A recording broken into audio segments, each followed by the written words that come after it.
Today, let's learn how to talk about feelings and emotions. How do you feel?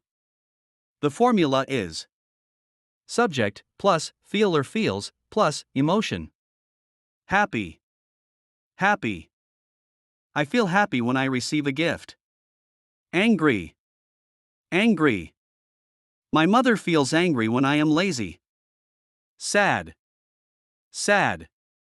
He feels sad when his mother gets angry. Scared. Scared. I feel scared of the dark.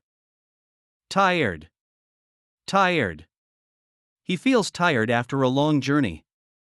Confused. Confused. She feels confused about the maths question. Great job. Keep practicing.